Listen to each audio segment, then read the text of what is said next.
Et on est de retour. Et regardez dans quelle voiture je suis. J'ai retrouvé ma Fiat 500. Yeah! Bienvenue dans ce nouveau vlog de mon road trip en Alsace. J'ai quitté le Haut-Rhin et maintenant je suis arrivée dans le Bas-Rhin. Et j'ai décidé de commencer par le dessert parce qu'aujourd'hui on va faire l'activité que je me réjouissais trop de faire. C'est celle-là, donc le château du Haut-Königsbourg. Il me semble que c'est le château le plus connu de l'Alsace. Sur les photos ça avait l'air d'être vraiment trop beau à visiter. D'ailleurs pour les Français qui me regardent, j'ai une question de la plus haute importance. Donc en Alsace, il y a le département du Haut-Rhin et du Bas-Rhin. Mais pourquoi le Bas-Rhin est en haut et le Haut-Rhin est en bas? Ça c'est une question qui me tourbillonne dans la tête depuis que je suis arrivée en Alsace. Et donc ouais, dites-moi s'il y a une raison ou si c'est juste... ou si c'est juste comme ça. Là il est 10h25 et le château ouvre à 10h30 les lundis. Donc oui, aujourd'hui nous sommes lundi. Oula, bienvenue en France, je vais directement me mettre en mode avion. Il y a l'air d'avoir déjà pas mal de monde, donc je ne vais pas traîner. Je vais préparer mon sac et on y va. Ah, je me réjouis trop, ça va être trop cool de commencer par ça. Ah, et puis d'ailleurs, regardez ce que j'ai pris. Regardez ce que j'ai pris avec moi. Ma veste! J'ai pensé à prendre une veste cette fois. Est-ce que j'ai assez de thunes? Normalement oui. Et d'ailleurs, ça c'est une question que je me posais sur la route. J'ai pris 20-25 € dans mon porte-monnaie. Mais où est-ce que j'ai mis le reste de mon argent?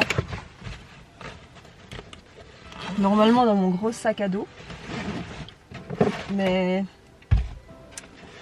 je suis pas si sûre que ça. Okay.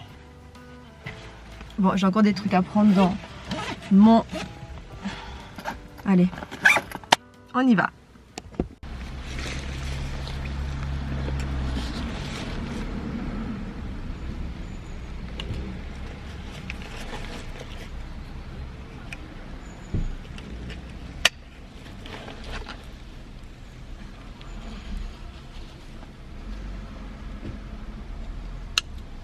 Avec les couleurs d'automne, c'est vraiment trop beau. Oh, ça amène encore plus de magie et de féerie à l'endroit.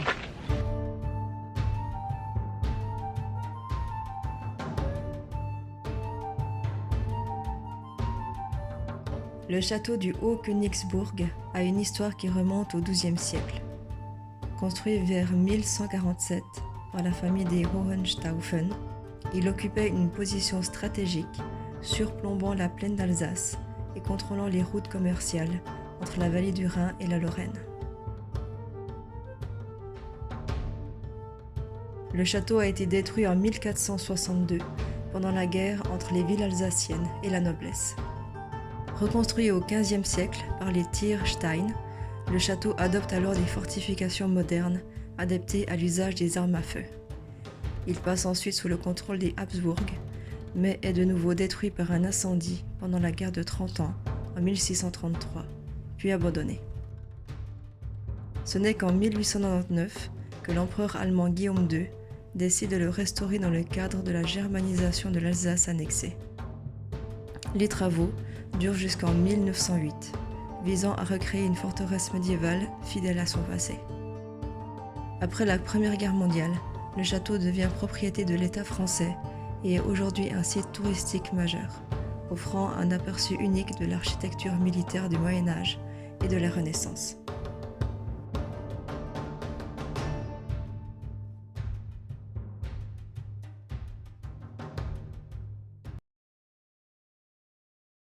J'ai terminé la visite du château. Ça m'a pris à peu près 2 heures, si jamais.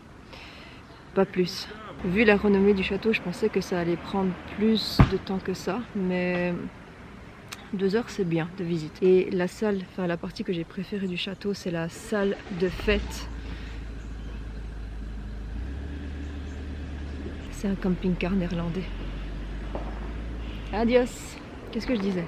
Ah oui, ma partie préférée du château, c'était la salle des fêtes qui était vraiment immense avec un haut plafond. Et toute la décoration était vraiment, mais vraiment très très belle. Je sais pas si ça s'est vu sur les images, mais il y avait énormément de monde, vraiment abusé. Et pourtant je suis arrivée quasiment à l'ouverture, mais il y avait déjà tellement de monde. De toute façon c'est tellement touristique ce truc que peu importe quand tu viens, ben il y aura du monde quoi. Sur le chemin j'ai trouvé une petite aire de pique-nique, donc je vais manger. Au menu ce midi on a une salade de pommes de terre, un avocat et de la viande séchée. Bon appétit à moi. En tout cas le temps ici est vraiment agréable. Il fait pas froid ni trop chaud.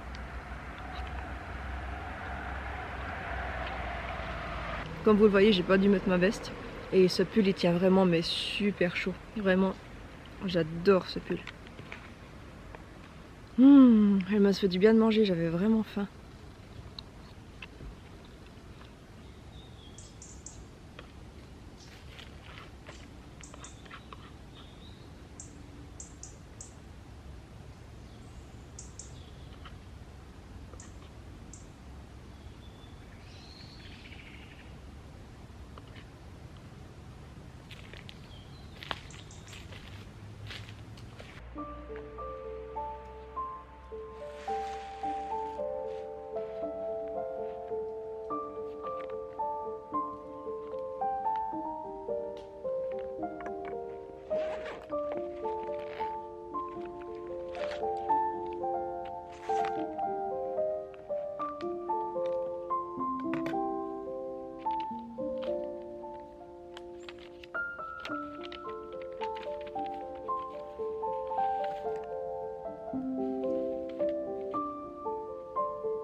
Je suis bien arrivée à Obernai où je vais séjourner pendant 4 jours dans ce petit hôtel. J'ai pris ma douche, je me suis installée, donc j'ai déjà mis toutes mes petites affaires ici et dans la salle de bain. J'ai déjà commencé le montage de ce vlog, donc j'ai déjà fait à peu près une demi-heure de montage. Je pensais que j'allais avoir la motivation de sortir après parce que je suis arrivée vers les 2h15 comme ça à l'hôtel. Mais en fait... j'ai plus envie de sortir. Donc ce que je vais faire c'est que je vais me reposer. Je vais préparer ma journée de demain. Et je croise les doigts pour que le wifi marche. Parce que pour l'instant le wifi ne marche pas. Bon, en soi, j'en ai pas vraiment l'utilité droit maintenant, mais pour préparer les prochains jours, c'est quand même mieux si j'ai internet vu que j'ai tout noté ce que je voulais faire dans My Maps. Nous sommes le lendemain et j'ai trop bien dormi. Oh, j'ai passé une nuit incroyable, c'était vraiment super, j'ai pas eu trop froid. Et d'ailleurs, il faut qu'on en parle de cette couverture. Cette couverture est incroyable. Elle est tellement douce. Et en plus de ça, elle est dans la couleur de l'automne. Depuis que je suis arrivée dans cet hôtel, cette couverture ne m'a pas quittée. Limite, j'aurais envie d'aller à la réception pour demander où est-ce qu'ils l'ont acheté. Oh là là, trop douce, j'adore cette couverture. Je vais faire ce matin un petit matcha. Normalement ça se prépare avec du lait, mais je n'ai pas de lait. Et en plus de ça, j'ai pris ma petite cup Starbucks. Je suis allée au Starbucks la semaine passée avec une copine parce que vers chez moi il n'y a pas de Starbucks, ce qui fait que je n'ai pas l'habitude d'aller au Starbucks régulièrement. J'y vais peut-être 2-3 fois dans l'année. Genre quand je vais à Lausanne, ça c'est un passage obligé. Et d'ailleurs à chaque fois que j'y retourne, je me remémore pourquoi je n'y vais pas. Ça se voit que c'est une boisson de ricain. C'est trop sucré leur truc. À chaque fois que je rentre dans un Starbucks, j'ai l'impression d'entrer, enfin d'être dans une vibe de New York. New York en automne ou alors en hiver. C'est impressionnant, j'adore la déco de Starbucks. Ah, je me réjouis trop, ça fait trop longtemps que j'ai plus bu celui-là. Parce que à la maison on a du coup du matcha traditionnel. Mais là vu qu'on commence à en avoir quasiment plus, je me suis dit allez autant reprendre ça. Alors on va mettre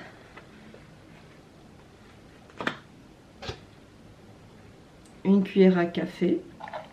On verra si c'est suffisant. Je vais aller mettre de l'eau. Bon, vu que c'est de l'eau froide, c'est un petit peu de la peine à se mélanger. Il y a des grumeaux. Mais ça a l'air d'aller comme ça. En plus, dedans, il n'y a pas que du matcha, il y a aussi du gingembre. Qu'est-ce qu'il y a d'autre? Il y a la gousse de vanille, de la cardamome. Ouais, franchement, la compo, elle est hyper clean. Si j'avais accès à des glaçons, j'aurais mis des glaçons parce que j'adore boire mon matcha quand il est froid. Écoute, système D, de l'eau du robinet et puis voilà quoi. D'ailleurs, pour me faire mes thés, enfin mes infusions plutôt, je prends du coup la bouteille, je mets de l'eau chaude et du robinet dedans, je mets un sachet et je suis vraiment étonnée à quel point ça infuse pas si mal. Franchement, voilà, ça c'est aussi le système D quand t'as pas accès à une bouilloire. Allez, on va goûter cette merveille. Oh purée, mais on sent tellement le gingembre. Limite on sent que dalle le matcha. Bon, avec du lait c'est clair que ça serait meilleur. Mais écoutez, on fait avec ce qu'on a. C'est pas si mal hein. En plus quand j'étais à Fribourg je n'avais pas fini ma boisson et du coup je l'avais prise à la main comme ça. Et du coup j'étais là dans la rue. J'avais l'impression d'être une américaine à New York avec mon petit cup de Starbucks. N'importe quoi. Je vais pas le boire maintenant parce que j'ai déjeuné il y a genre quoi, une demi-heure. Donc je vais encore un petit peu attendre. Et puis ça va venir avec moi dans la voiture. Alors que je vous explique déjà ce qu'on va faire ce matin. Parce qu'on va se lancer dans notre journée maintenant. On va aller faire un truc vraiment super important. C'est ça. Et je trouvais que c'était quelque chose d'hyper important à faire quand tu viens en Alsace ou dans la Moselle. On dit la Moselle? Le mémorial dévoile l'histoire particulière des Alsaciens et Mosellans qui ont changé 4 fois de nationalité entre 1871 et 1945. De 1940 à 1945, l'Alsace et la Moselle ont été la seule partie du territoire français à être annexée par le Troisième Reich et à connaître la violence d'un régime totalitaire au quotidien. 1945 signe la fin des conflits et la volonté de construire une paix durable. De l'Europe des 6 pays fondateurs à l'Europe des 27, toute l'aventure européenne est présentée. Des décors, des documents, des films et des témoignages pour une visite immersive et impressionnante. Mais en tout cas, les images qui sont là, ça me donne déjà trop envie d'y aller. J'ai déjà eu un aperçu de ce thème, notamment quand j'ai été à Rigvir dans la tour des voleurs. Il y avait à la fin de ce musée horrible, je sais pas pourquoi je me suis pas échappée de ce musée. À la fin, il y avait une exposition qui parlait de tout ça. Bon, moi et mon Starbucks, on va y aller, on va se mettre en route. D'ici, j'ai une demi-heure de voiture et ça ouvre à 9h30 et oh, génial, il est 9h pile. Donc je vais pouvoir arriver quand ça ouvre. Je suis arrivée sur le parking, mais ce qui m'inquiète, c'est qu'on est deux. Bon, vu qu'il est genre 10h du matin, peut-être que les gens ils viennent plus tôt l'après-midi. Je sais pas. Pourtant, c'est bien noté que c'est ouvert tous les jours. Sur la route, il a commencé à pleuvoir. Et je me suis dit, mais heureusement que genre, j'ai décidé de faire un musée ce matin. Comme ça, ben, ça m'évite de me prendre la pluie, genre dehors. Et d'ailleurs, sur la route, je me suis fait la réflexion. Parce que ça me perturbe trop qu'en France, les panneaux pour indiquer l'autoroute est bleu. Chez nous, en Suisse, c'est vert. C'est l'inverse. Quand je suis bien concentrée, il n'y a pas de souci, puis je commence gentiment à m'habituer maintenant. Mais dès qu'il y a un moment où j'ai besoin de vite changer de voie et tout ça, bah du coup il y a mon truc qui revient de vert égale autoroute. Ah bah c'est bon, on y arrive. Il est là, le mémorial. En tout cas il y a de la lumière, donc ça a l'air d'être ouvert. Sur le chemin, je me suis posé la question pourquoi est-ce que le mémorial est à Schirmeck, s'il y a une raison particulière. Et c'est noté ici que effectivement, le choix de Schirmeck s'est fait pour plusieurs raisons. Cette ville est au carrefour des départements du Bas-Rhin, Haut-Rhin, de la Moselle et des Vosges. Sur le plan historique, Schirmeck fut le lieu d'un camp de sûreté ouvert par les nazis en août 1940. Et par ailleurs, le site du mémorial se trouve symboliquement en vis-à-vis direct avec le site de l'ancien camp de concentration de Natzweiler-Struthof. Bon, là on voit que dalle avec les arbres, mais peut-être que c'est ça. Ou alors là. Bon, on va continuer notre ascension et peut-être que vu d'en haut sur la plateforme, on verra mieux. Je vous retrouve quelques heures plus tard. Je suis à l'arrière de mon véhicule et sans surprise, les photos et les vidéos étaient interdites, ce que je comprends totalement. Et de toute manière, sur le chemin, je me disais, mais en fait, ça n'a pas de sens de filmer ça, quoi. Mais en tout cas, je vous le conseille vivement parce que c'est un mémorial qui est immersif et ça, franchement, ça fait trop du bien et ils se sont vachement donné de peine pour les décors. C'était vraiment trop bien. À un moment donné, il y a vraiment un décor de gare, de... comment on appelle ça, de train à l'époque.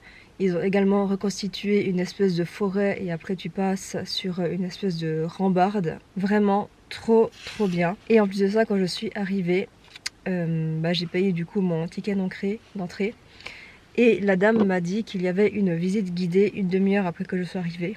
Du coup, j'ai attendu que la visite guidée commence. Et franchement, je vous la recommande trop parce que c'était une visite guidée découverte. Celle qui guidait était vraiment chargée d'histoire et elle nous transmettait tout ça et c'était vraiment super bien expliqué. J'ai demandé combien de temps ça durait, elle m'a dit 1h15, 1h30, mais finalement ça a duré 2 heures. Mais sincèrement, j'ai pas vu les 2 heures passer parce que c'était tellement intéressant de comprendre l'histoire de ces gens. Comment ils les ont appelés à la fin, je me souviens plus. C'est les... Attendez. C'est noté là-dedans. Les...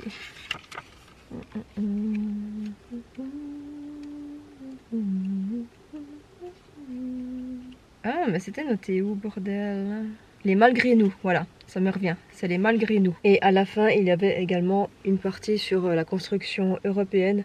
Mais ça, sincèrement, j'ai pas fait parce qu'au bout de 2 heures de visite, bah, j'en avais franchement un peu marre. Du coup, j'ai skippé ça et en plus de ça, j'avais trop faim. Ça faisait une demi-heure que mon ventre il gargouillait. Et du coup, pour les enfants, il a également ceci. C'est le passeport Jean. Pour les enfants, que ce soit un peu plus attractif, on va dire. Et du coup, je l'ai lu avant de commencer la visite et c'était...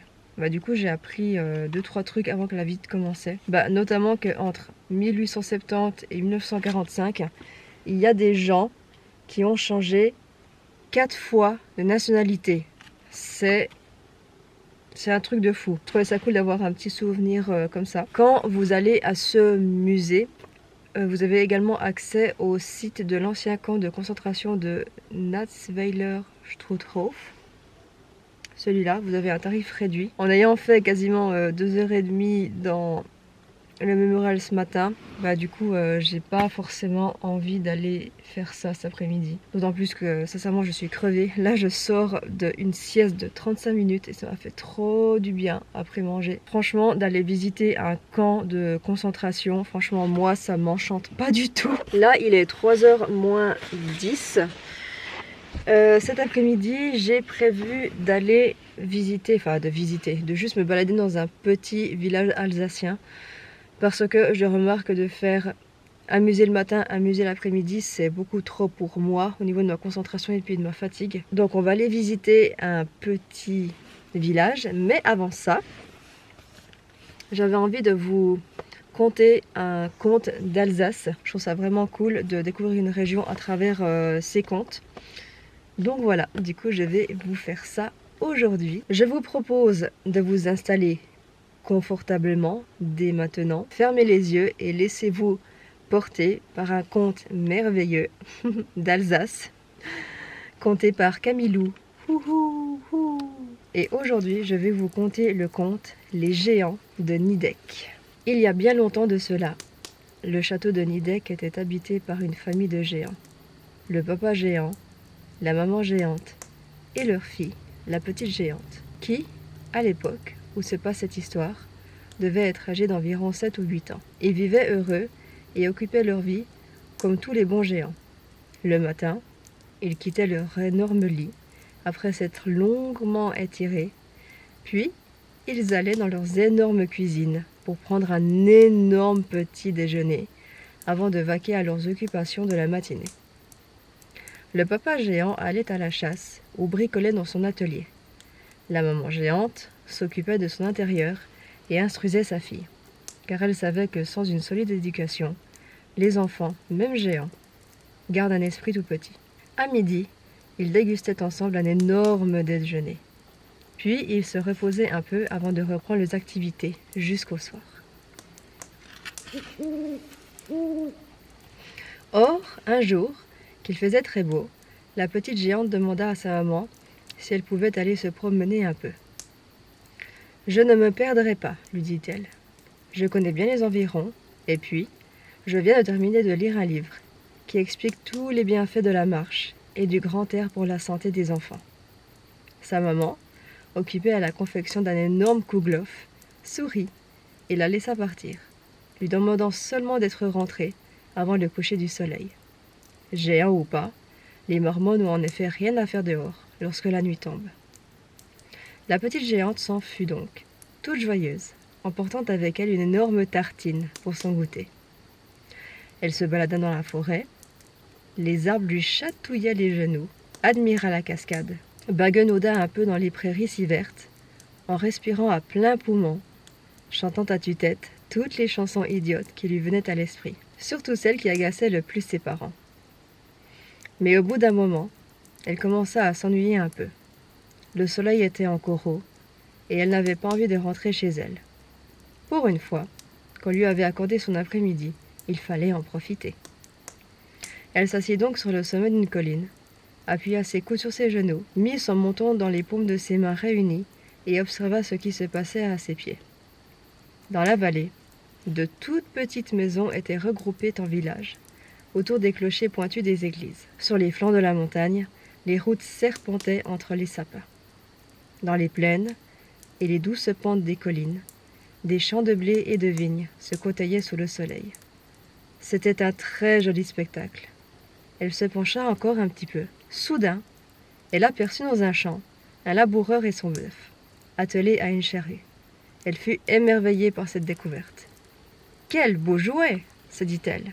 « Comme je m'amuserais à le regarder bouger si je le rapportais à la maison. » Et sans réfléchir davantage, elle saisit délicatement l'homme et son attelage pour les déposer bien à l'abri dans la poche de son tablier. Le pauvre laboureur criait tout ce qu'il pouvait, suppliant qu'on le relâche. Mais elle n'entendait rien. Toute heureuse, elle regagna le château à grande enjambée. Elle alla trouver son père, qui fumait sa pipe, confortablement assis dans son énorme fauteuil. « Regarde, papa, j'ai trouvé dehors la plus étonnante des poupées. Elle bouge toute seule, comme l'automate que tu m'as fabriqué l'hiver dernier. » Et, très fière, elle posa sa trouvaille sur le couvercle du coffre, près du fauteuil. Elle tapa dans ses mains. « Vois comme il est drôle. Je l'appellerai minuscule. Tu ne trouves pas que c'est un joli nom pour lui? Ou bien préfères-tu Rikiki ?» Pendant ce temps, le petit homme gesticulait, trépignait, s'arrachait les cheveux. Il finit par tomber à genoux, levant ses bras dans un geste de supplication. Le bœuf, lui, ne bougeait pas. Bien planté sur ses quatre pattes, il profitait de la situation pour se reposer et ruminer un reste d'herbe tendre qu'il avait gardé en réserve dans l'un de ses estomacs. Le géant, s'étant penché pour mieux voir, fronça les sourcils et secoua la tête. Puis, il regarda sa fille, les yeux pleins de reproches. « Ma chérie, soupira-t-il, ce que tu me montres là n'est pas un jouet, c'est un homme. Il est fait, tout comme nous, de chair et de sang. Il a sans doute une femme, et peut-être même des enfants, qui se désespèrent de sa disparition. De plus, d'après son allure, ce doit être un cultivateur. C'est lui qui fait pousser le blé dont nous faisons notre pain. Nous lui devons le respect. » La petite géante, penaude, se figea, rougit et se mit à regarder le bout de ses énormes souliers. Au bout de quelques instants, elle avança la main et, avec 1000 précautions, reprit le laboureur, son bœuf et sa charrue. Elle les éleva jusqu'à la hauteur de ses yeux et murmura « Je te demande pardon, monsieur le laboureur. Je vais vous ramener, toi et ta bête, exactement là, à l'endroit où je vous ai trouvé. » Et puis, elle embrassa son père et courut à toutes jambes vers le champ pour réparer sa bêtise. Elle rentra avant la nuit, juste à temps pour s'installer avec ses parents à leur énorme table et attaquer, comme chaque soir, un énorme dîner.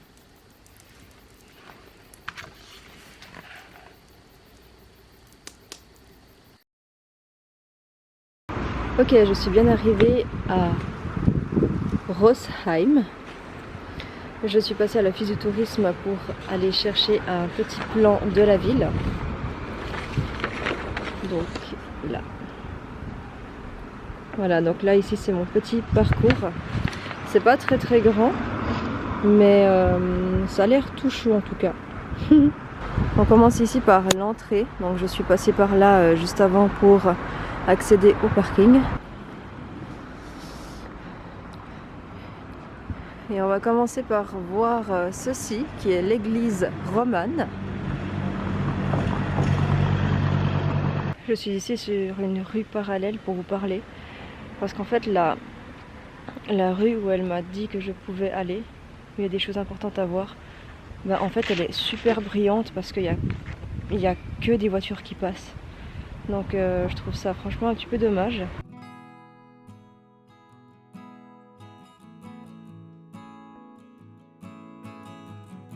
Rosheim est une ville au riche passé historique remontant à l'époque romaine.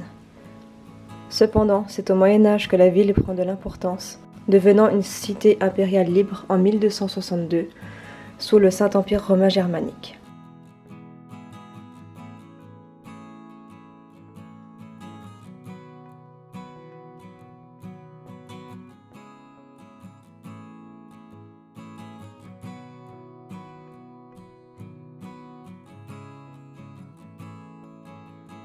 On arrive ici dans le jardin médiéval. Il y a même des palmiers ici. Ah, c'est cool, j'adore les jardins médiévaux. C'est trop apaisant. Rosheim est alors protégé par des remparts, dont une partie existe encore aujourd'hui, et devient un centre commercial prospère.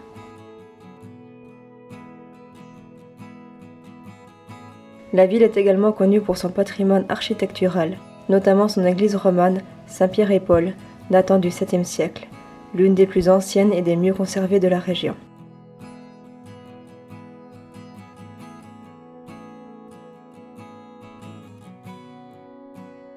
La ville a traversé les époques en conservant son caractère médiéval et son rôle dans la viticulture alsacienne.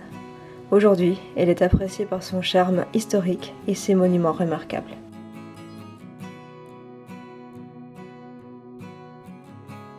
Je suis de retour dans la voiture, il est 16h40, j'ai fait à peu près 1h, 1h10, 1h15 pour faire le tour. Mais sincèrement, je ne vous conseille pas de venir à Rosheim, tout simplement parce que il y a une rue où il y a plein de choses à voir, mais le truc c'est que c'est la rue principale et il y a trop de voitures qui passent, il y a trop de bruit. Donc sincèrement, c'est absolument pas agréable de visiter cette ville, malheureusement.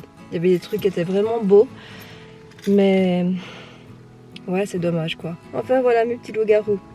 Le vlog s'achève sur ça. J'espère en tout cas qu'il vous a plu. Et du coup, on se voit tout bientôt pour la suite et pour une prochaine vidéo. Moi, je vous fais plein de gros bisous. Ainsi va la vie. Et on se voit tout prochainement. Bye bye.